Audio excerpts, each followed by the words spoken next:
In progress. Welcome to the BigMx radio podcast, brought to you by Race Tech. Race Tech Gold Valves, basically a revalve in a box. Don't believe me? Call them up. Tell them Brad Gebhardt sent you, or BigMx Radio. You're going to save some money on that, and your bike's going to be handling better. You're going to drop your lap times like I did this last year, where I was able to nab my first championship in the sport of motocross after 20 goddamn years of racing. I am your host, Brad Gebhardt. With me on the line, the 999 machine in your program, probably number one when it comes to your Instagram story, because he's just making content nonstop. It's very inspiring, and it's awesome time to have him on the show.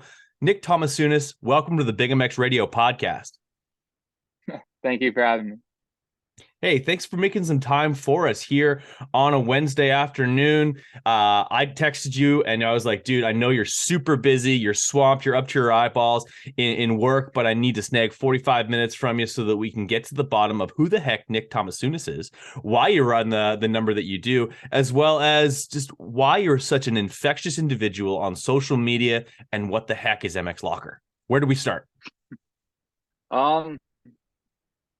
I don't know. I guess we can start with the full white. We were just discussing this, the full white 999. That's what I guess most people know me for. I was just telling you that's a whole marketing thing in itself.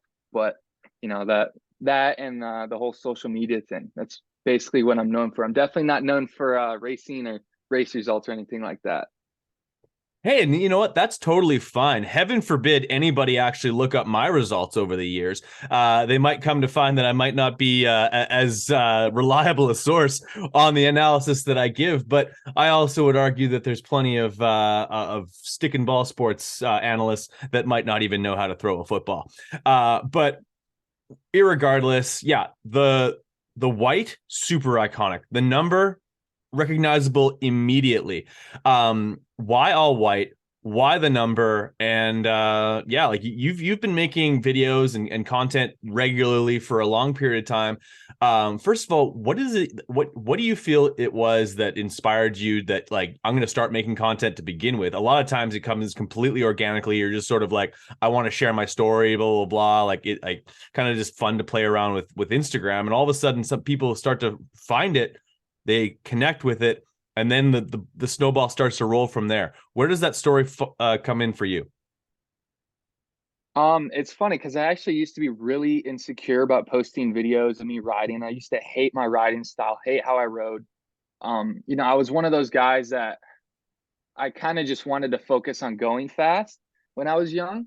I always thought I didn't have the flashy style. I couldn't really do whips. I couldn't scrub. I couldn't do this and that.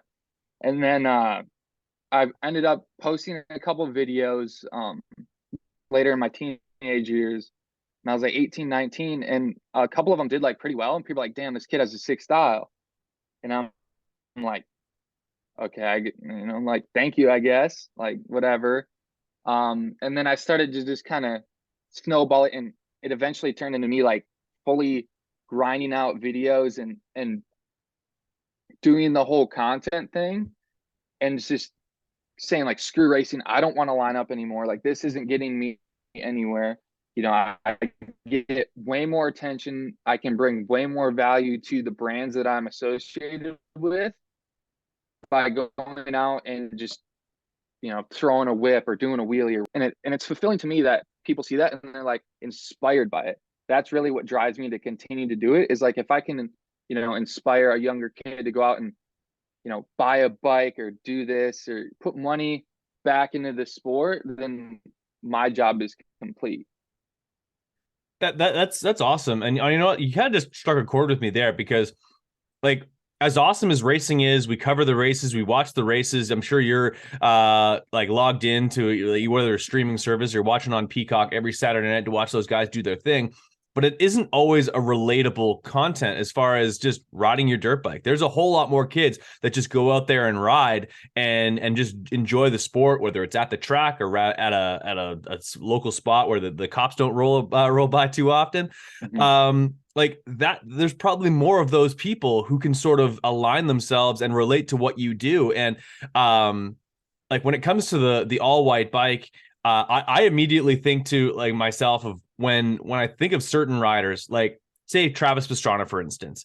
If he had an all white bike, all white gear, all white helmet, nothing on it, you'd still know that's Travis on the bike. It's just a specific riding style. It's the way he holds his elbows up, the way he has his chin over the chin bar, and those long ass legs, those giraffe legs that he has, that kind of give him away. Yeah. And kind of same goes for you, man. Like I don't have to look at more than 2 seconds of the video to know that guy is a lot more skilled than I am, but that it's you on the motorcycle, and that's a really powerful thing when it comes to being able to have brand recognition. Because like you said, when you're able to have that immediate like not necessarily notoriety, but having that recognition from fans, then they start to be able to pick apart the other things that you happen to be including in the video, and maybe it takes a little bit away from you yourself, and they can pick out the things that are visible.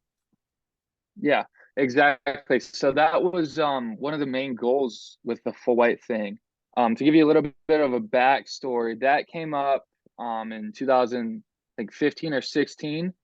I ended up breaking my femur really, really badly at Loretta's Regional at south of the border. Um, didn't get to race Loretta's that year. Like I had tons of complications with it. Almost got the thing amputated. Had like infection, blood clot, the whole 9 yards. That's a whole nother story. But I ended up, I didn't get to the race Loretta's this year, or that year. Didn't do Minios. Was like basically fully off of the map. The only sponsors I really had, I was at MTF at the time was One Industries, and I had like a little bit of help from like 100%. But after that, like I tried to like get any sort of help, and that was around the time One Industries just kind of like dipped out of the sport. So I was sitting there in the hospital bed with my mom, and I was like, look, I don't, if I'm gonna come back and actually do this, like let's make a statement with it. So my mom's idea was, let's just go full white, take all of the logos off your bike. Let's not, I don't want to represent anybody that's not foot in the middle. Like we are done. Like it was a full, like I'm over it, basically like an exclamation mark on the track type deal. So it started from that, and then it actually worked. Like I started getting some recognition and a little bit of help. And unfortunately, I had just more and more injuries. Never really got the results as an amateur, and I turned pro. I stuck with it, and I started getting in like Racer X all over Vital. I started blowing up on the internet a little bit from it. I was like okay, like I'm just gonna stick with it for the rest of my career. Like it works so well. And then I figured like I'm just gonna stay with it until I get that one big sponsor, and then when that happens, all that's gonna do is bring that company more value, because people will be like, oh, this kid has ran all white, no logos on anything for so long. Now this company is on the side of his bike, like that, like they're actually helping them. Like that brings whatever company that may be a lot of marketing and recognition. So that's kind of why I've just stuck with it for so long. Right, exactly. Like if you have a blank canvas for long enough, anything that does show up is immediately going to draw attention, and that's a really smart thing, and maybe something that a few amateur racers that are listening right now might be able to put into their bag of tricks as far as marketing and working with brands. Because in order to be successful at the pro level, you have to have a certain amount of support. You have to have it's an expensive venture. You know full well what the dollar signs look like when it comes to racing pro. What was your preparation like when you did like when you were still racing some pro nationals and stuff like that? Like where did you said you were at MTF most of the time, and who were some of the first early adopters of the all white program to get their logo on there? So I was at MTF till I was I think 17 or 18. Then I left that. We were still living in Tallahassee, so I was riding like GPF and Zach Bell's old house. I think it's called AMX Park or something. I don't Okay. know what it's called now. But I was riding there, and then I'd just ride tracks down south. And that was kind of like my program. Like I didn't have a trainer. I was doing everything on my own. Thankfully, the first really adopter of that was the all white was Canvas. So, shout out to Michael Lee. He definitely helped me when I was young, and he kind of helped me get the full white thing going because he was just getting his company started as well. And I don't even think they had designs on the gear when I first got in it. Like he was still like, that was basically the perfect sync for that. So, he was really the only one that started helping me. And then I had like a few like local people would help me out. But like I would actually work at GPF. I would work and like cut like weed whack and trim bushes and stuff. And he'd be like, okay, like you do this, you guys can ride for free. Like, whatever, you can prep for outdoors here. So I started kind of doing, that was what basically helped me. Does this look Oh, you got a familiar? Josh Woods. Yeah, that's I funny. had to have a Josh Woods because my first race that I ever went to, Josh Woods was racing for that team. He wasn't number one that year. He was number one the following year. But I did a very good podcast with Josh about a year ago. And for those who are listening, go back and listen to it. But I had to show you this thing because this is one of my pride and joy as far as it's a Canadian number one. It's got the There two-wheel you go. Kawasaki on that and stuff like that. Yeah. But that's super interesting, man. Like Yeah. Woodrow is really good people. Yeah. Yeah. It's pretty cool because he's from Michigan as well. I think he's from the other side of the state, but he's from Michigan as well. So we had like a little bit of like, we could relate a little bit to each other. And then, Yeah. he would help me out a little bit on the side, but it was definitely pretty cool to be involved with that. So when it came to your racing, at what point did you eventually come to the realization that you might be able to connect with people better and your efforts might be better served by just approaching things differently? Maybe not from a racing standpoint, but going out, doing some free riding, hitting tracks, just basically showing off the skills that you do have and just getting people hyped on riding dirt bikes. So it's a funny story because it went on since I turned pro. Like I was already over it. Like after my first pro race, I was like, this is stupid. Um, as bad as that sounds, but the nail in the coffin was Red Bud last year. I was sitting on the gate for the first moto, and usually like you would get nervous or you would get like butterflies in your stomach, right? I was sitting there like, dude, I don't even want to be here right now. Like this isn't fun. This isn't like usually even at like going out for the sight lap is pretty cool, right? Especially at your hometown race. I Hell went yeah. out there, I'm like, I don't feel anything. Like this is whatever. Like I feel like a clown in a circus, basically, knowing I'm gonna go out, even if I busted my ass and sprinted, I could maybe crack the top 15, top 20.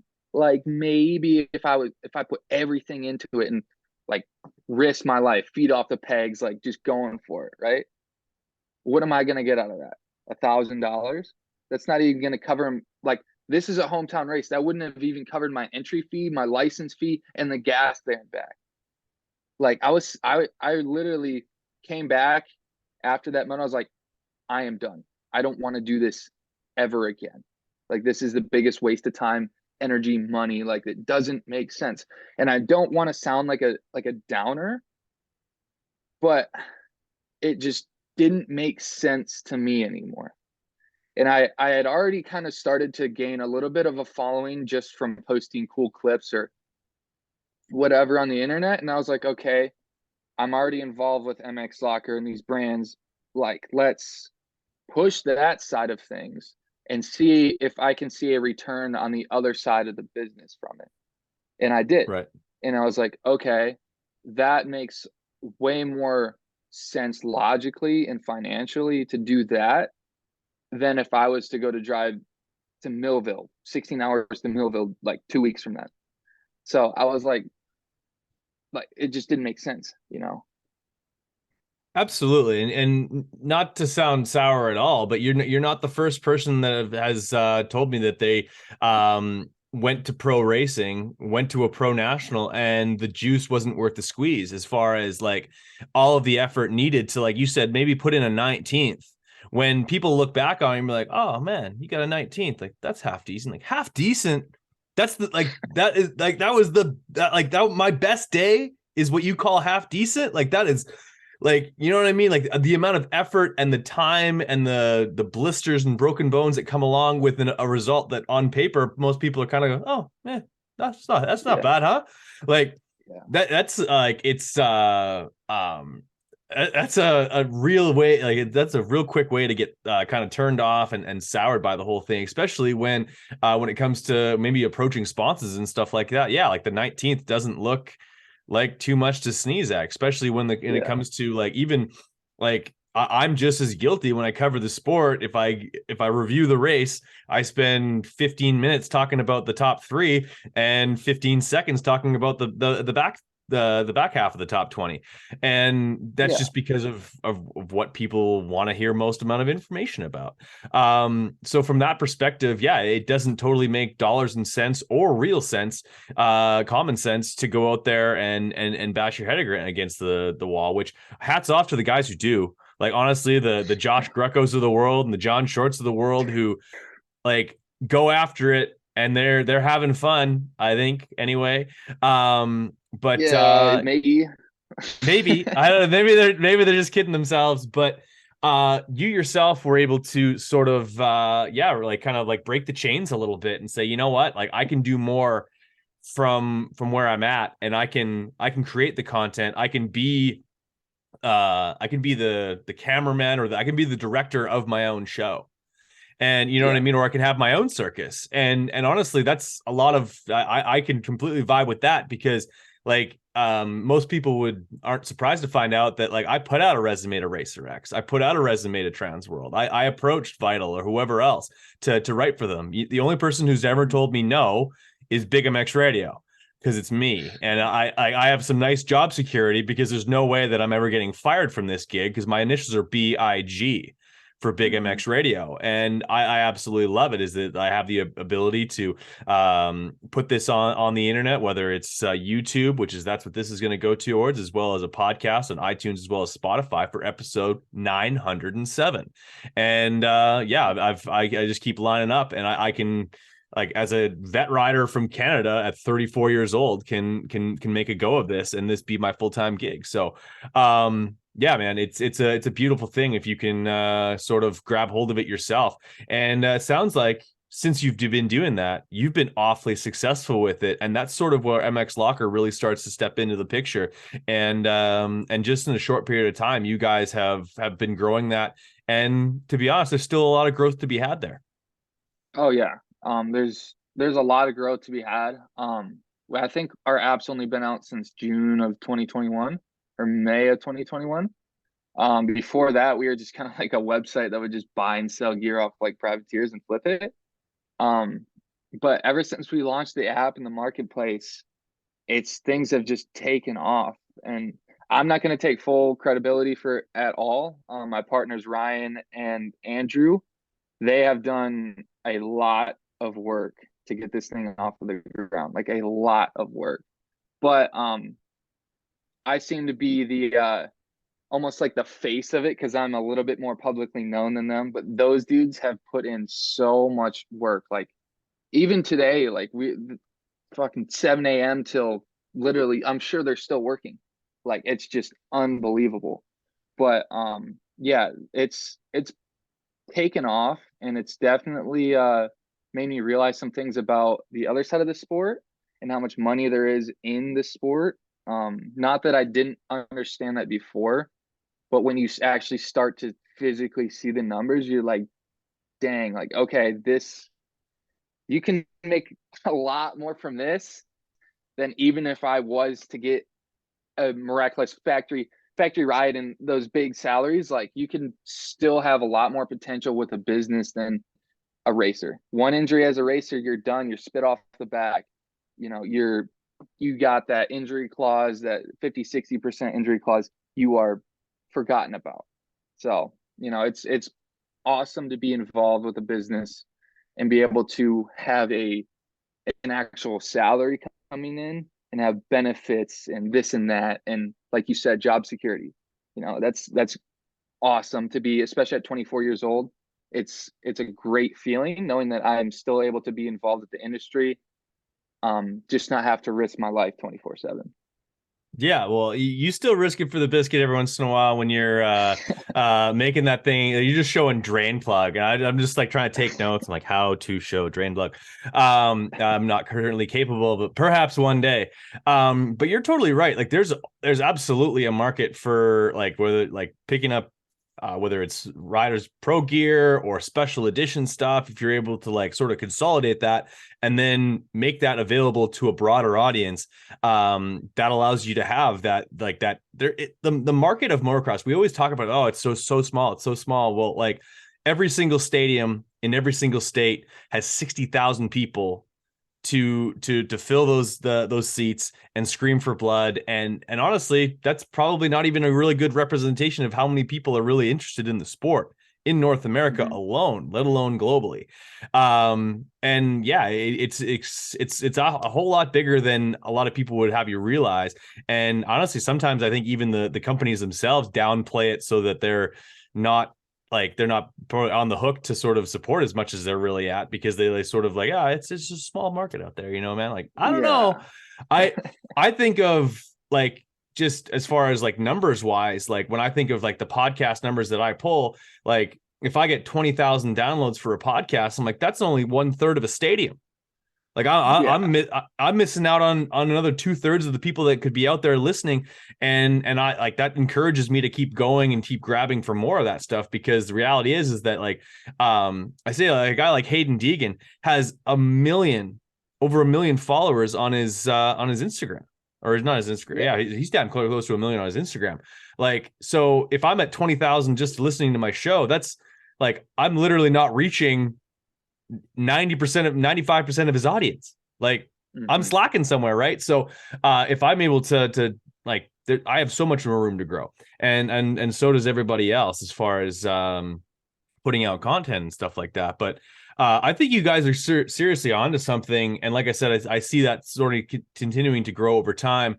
What have you seen in the last, say, I guess it's been about 18 to 24 months of it growing and sort of changing into what it's become now, into what it's going to be in the future? How have we sort of gotten to there in that process? Um, I don't know. Really, like the biggest thing I have noticed in this industry, people, I guess it's not a secret. Like people are constantly they need new stuff, right? They need new gear, new parts, new whatever, right? That's what's so great about what we do is we offer the ability to buy and sell your stuff.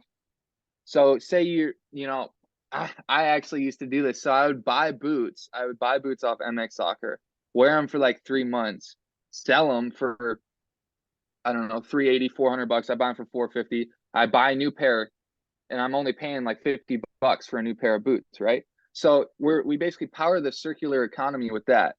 And people are constantly in need of something. So Yeah. there's just a huge market.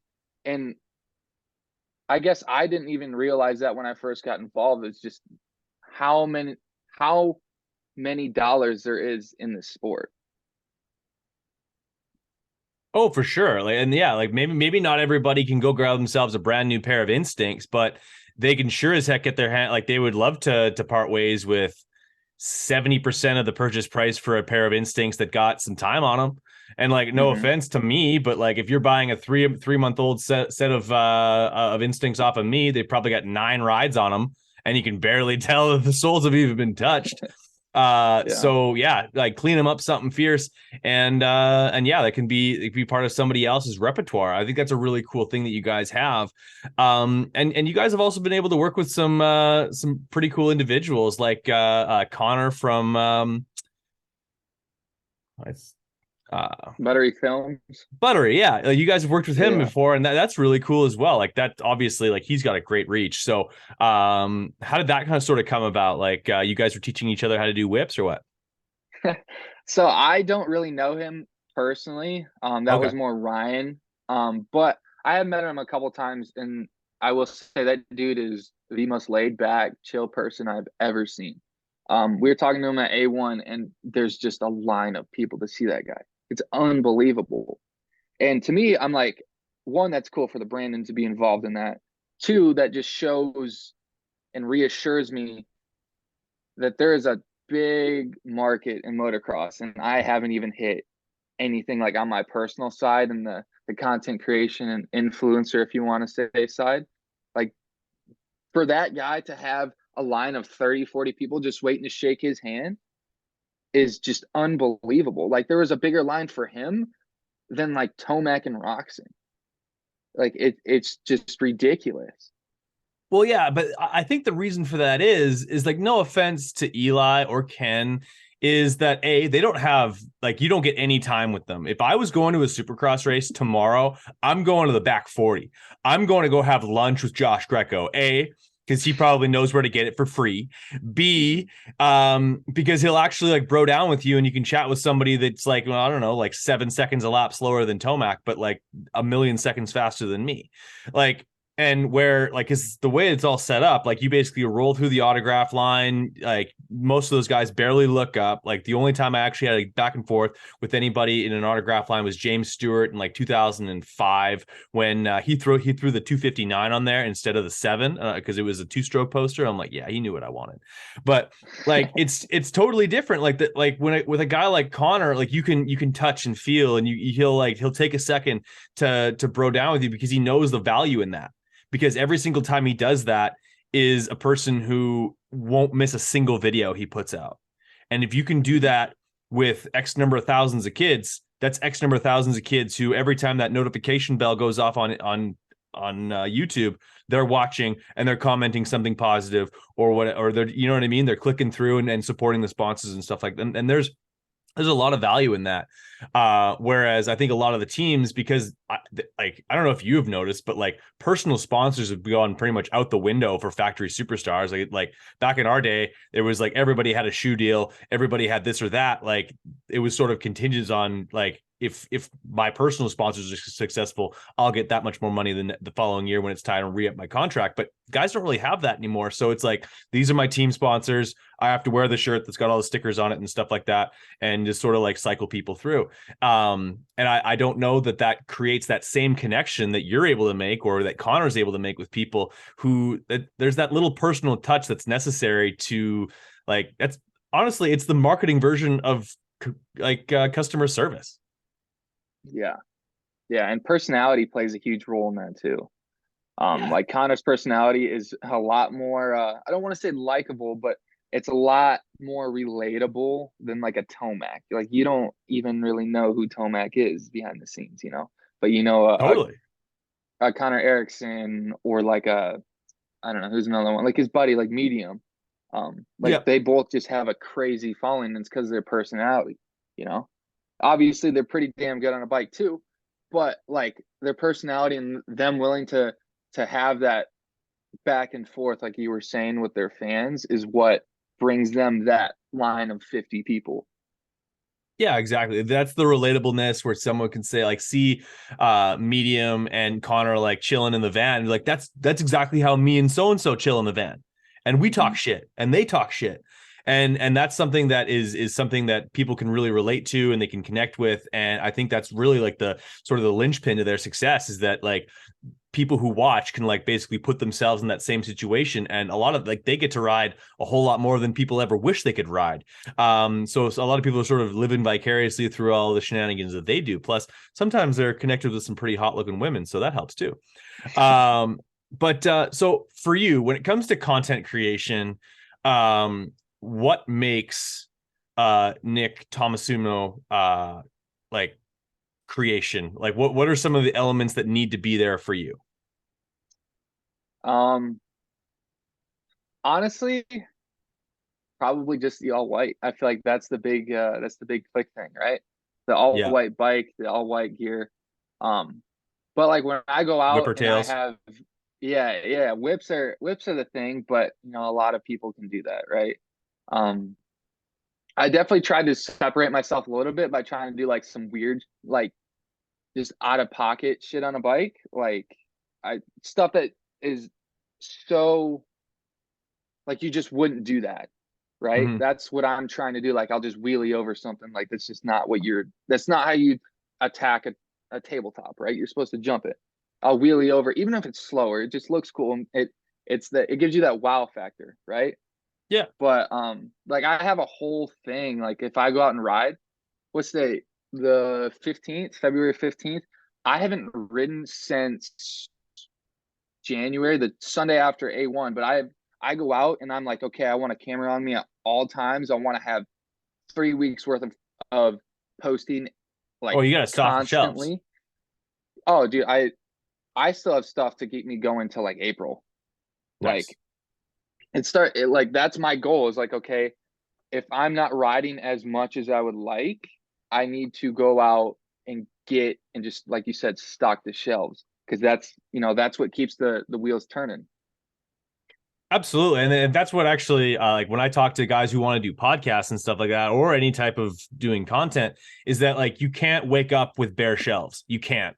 Because if I'm tasked with not only posting the content today, but creating the content today, I am so far behind the eight ball. It's not even funny. Like it is not happening. Like you like might as well just like throw the white flag up because it's last lap and the race is over because it's not happening. So you really do need to go out there and like figure out how many, whether it's reels for a certain amount of time or if it's YouTube content, like figure out how much B-roll you need, how much like trackside content you need, collect it, put it into its buckets, and then, like you said, stack the shelves and make sure that it kind of comes out on a regular basis. And that's another thing where a lot of people sort of like they miss the mark on is they need to be able to count on you. Is that like Mm-hmm. the reason why Monday Night Football is so spectacular is because Mondays suck and it's always on. Like Yep. people end their Monday knowing that Monday Night Football is on because, and like if they turn their television to what is it, NB or ESPN? I think it's ESPN. I don't know. Regardless, they put it on the channel and the football is on. They know they can count on it. Same thing with like whether it's an Instagram story or TikTok, is that like they know if I open TikTok, I'm going to have a brand new piece of content from blank, or whether it's one time a week, 3 times a week, 5 times a week. Where people make the mistake is doing it 5 times a week and then doing 0, and then doing 7 times in 1 week and then doing 2. Like, could you imagine a TV show that drops like 7 episodes one day and then like you don't hear from them for a month? You'd be like, what? The actual like, what is happening here? Yeah. So that's something that not enough people talk about as far as like kind of doing the whole influencer thing. And this is actually one of the things that I sort of like immediately thought of when you said it, is that when you become a quote unquote influencer, you immediately like, don't call me that. Like Yeah. that's not me, bro. It's so funny because I get like people are like, oh, you're kind of like an influencer. No one's getting influenced by me, not as far as like I hope they're not anyway. But I like, yeah, it's some like you don't even want to put yourself in that sort of like pedestal or something like that. But yeah, like Yeah. it Well, I is what mean, it is, I suppose. some people definitely try to put themselves on a pedestal. Um, but I you think it's can, those people that make people like myself be like, no, that's not me. yeah, exactly. I mean, I guess that's the terminology for it, but I don't really Yeah. see myself as that. Like, um, I just see myself as a guy that just likes riding his bike and I used to film and edit, and that was like my second thing I loved besides riding. So I just put the two together and I'm like, okay, this is what I am now, like it or not. That's awesome. Well, let's turn things back to MX Locker a little bit. Yourself, as well as Ryan, Andrew, within when you guys get together and sort of talk about what the experience is for the customer or the app user, like how would you say is the most optimal way to put that technology into practice for you on like whether it be a weekly, monthly basis? Um, well, okay, so there's a couple ways people use our app. So we have like dealers that they're obviously that's their job is to sell product, right? And then we have like the flippers, the people that will go on Facebook Marketplace or even MX Locker and they'll offer you this and they'll buy it and turn around and flip it. Um, but like for the average consumer, if you're just trying to put some extra cash in your pocket, just go dig through your garage. I guarantee you have something that you don't need anymore. Like 99% of people have that, right? So Like that's the these? best user experience for that is like, okay, you can go. Yeah, I mean, shoot, you can sell those on there if you wanted to. Like, even those jerseys behind you, that's a couple of $1,000s worth of jerseys right there, easily. Yes, sir. So, especially if they're signed. So, yeah, I mean, you can sell stuff, and then if you're looking to get a deal on like a pair of Tech 10s or like some lightly used like wheels or whatever it is, right? Pipes are big, like suspension. Um, you know, you can literally like if say the price is $5,000 for this 8 kit, and you message this guy and you're like, would you take 4,800? You can literally submit an offer. Info's on there. You can print a label through us, throw it in a box, put the label on. You know, the minute it arrives to you, you can either confirm with us or like 48 hours, like the funds released to the seller, and you're good to go. Like that transaction is done. So like I got to imagine there's probably a lot of legwork that is involved on your back end to make sure that people don't get screwed or don't get kind of had by others. Yes. Like, and there's people who unfortunately are always trying to take advantage of certain situations. Tell me about a time that something along those lines happened, and how do you guys handled it? Well, we've had people use like fake tracking numbers, or ship the wrong product, or ship like it's pretty. I wouldn't say it's often, but these cases come up here and there where people will post something when they first got it, or like they just say plastics, for example. They just got these brand new plastics, put our graphics on them, like whatever, all clean, right? They'll post a photo of that, and then they'll ship them like post moto, like dirty, cracked, and the person will be like, well, what the hell? Like, why did I just pay $200 for $60 plastics? Yeah. So we have like a whole policy. You can go and read our like full refund and return policy on that. But like we have buyer and seller protection. That's why we have like that 48-hour period after the buyer receives their product, so they can either report it and say like this item is not as described, and then that'll go to our support team, and our support team will handle that, and figure out a way to resolve that and make sure that both the seller isn't getting screwed and the buyer isn't getting screwed. So Okay. we have like a whole thing in line for that. But yeah, there's definitely been a couple of times where people have done some pretty shitty things.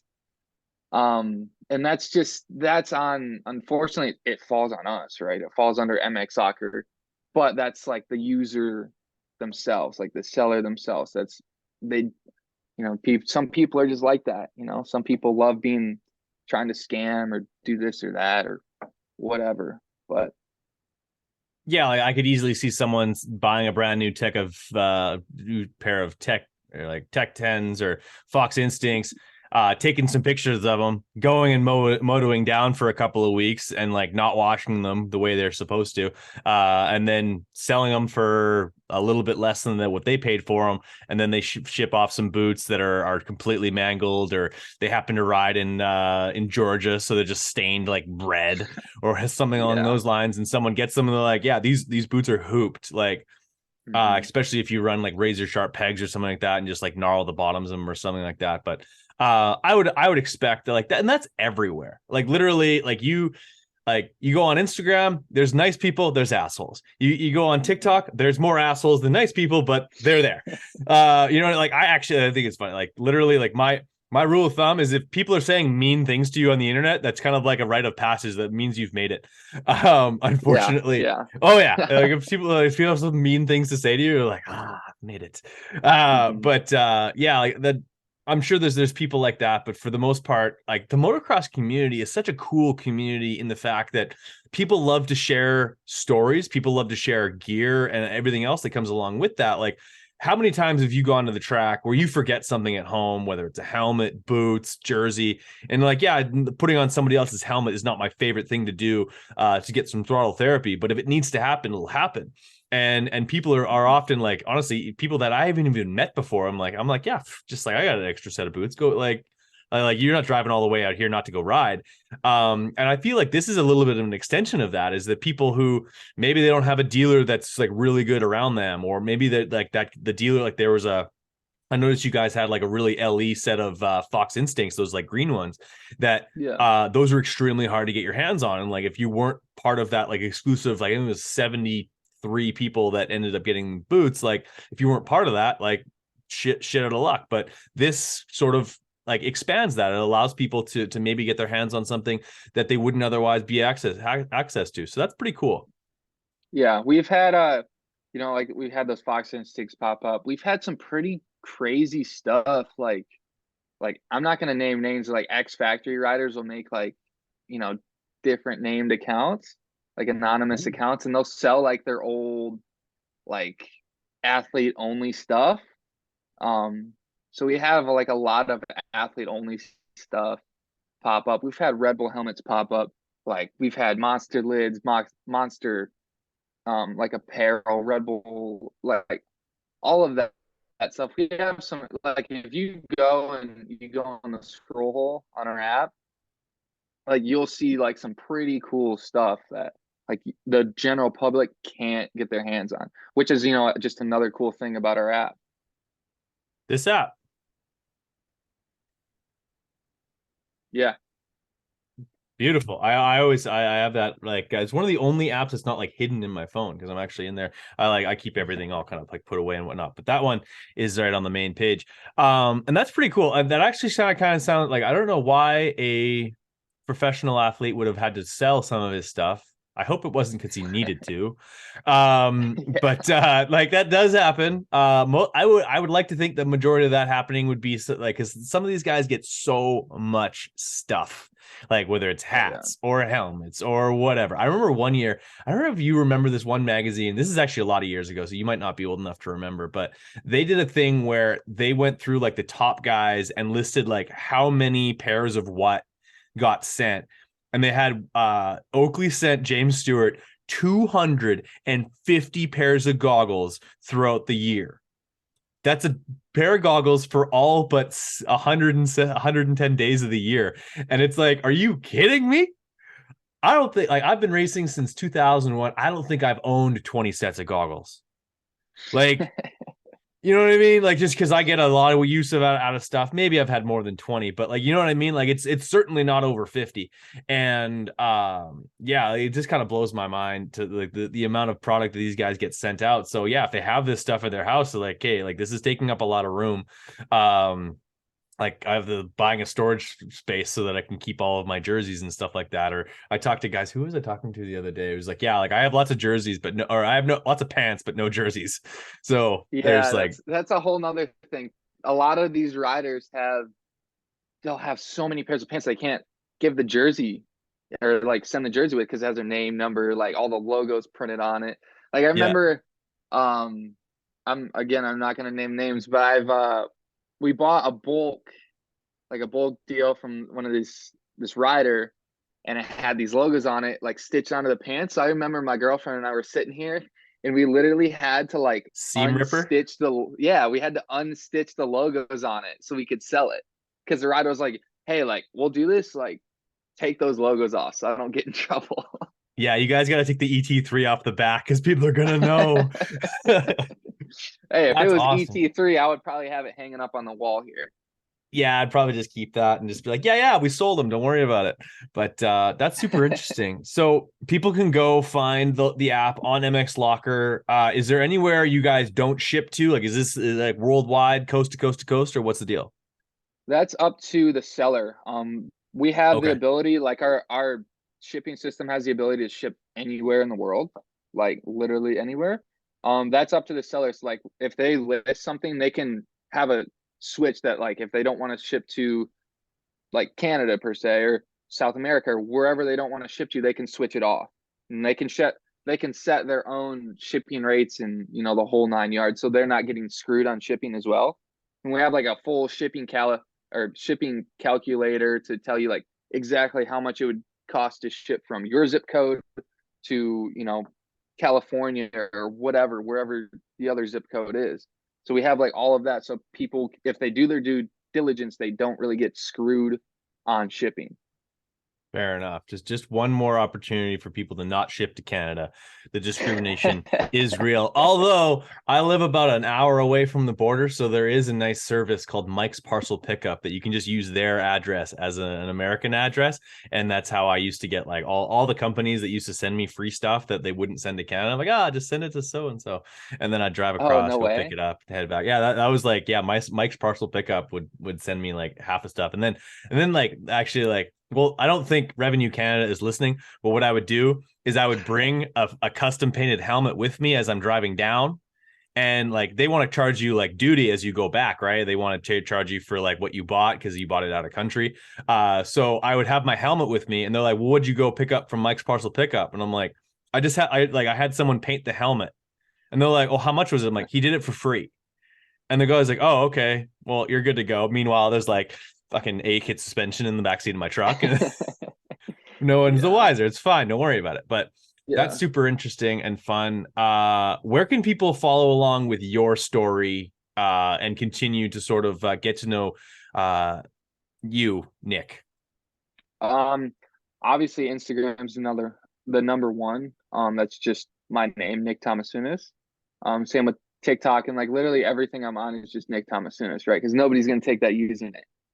True. But I'm sure shortly, like pretty soon, once I can ride, like I said, I haven't ridden in a couple months. But once I can ride, my girlfriend's a photographer, and I'm gonna get her a film camera, and we're gonna get on the whole YouTube grind. So I'm gonna start pumping those out like just as consistent as Instagram. I gotta kind of load the gun with that stuff before I start doing that, right? And Yeah, you stock the gotta stock the shelves. shelves, baby. But yeah, I'm gonna show a little bit more of my personality on YouTube. So if they want to just follow and see the Instagram bangers, they can go follow me on Instagram or TikTok. But if they want to learn more about me, it'll definitely be on the YouTube. Fair enough. So for those who aren't already following on YouTube, Nick Tomasunas, more content coming out soon. But if you can't wait, go straight to Instagram, Nick Tomasunas on Instagram. Great follow, great information. And this was a great time, man. I really enjoyed kind of getting to know you a little bit and talk a little bit about MX Locker. Yeah, no, thank you for having me. It's nice to kind of break the monotony of staring at a computer screen. So I actually get to talk to somebody for once. Absolutely, man. Anytime you need to chop it up, I'm always here. I'm on at this desk, putting out the latest and greatest for podcasts and talking about all of my amazing sponsors that make it all possible for me to basically just hold down this chair and make sure it doesn't fly away. Heck yeah. Awesome, man. Well, for Nick Tomasunas here on the BigMx Radio Podcast, this being episode 907. We thank you so much for joining us here on a Wednesday. And if you're watching on YouTube, make sure you like, subscribe, hit that notification bell so you always get to watch these videos immediately as they come out. Maybe like comment something mean below so you know that I'm doing a good job. And follow Nick and everybody else. So Nick, this was a lot of fun. Thanks again for making the time. Yeah, no problem. Thank you. All right, man. Don't hang up just yet, but for podcast sake, we're going to cut it off.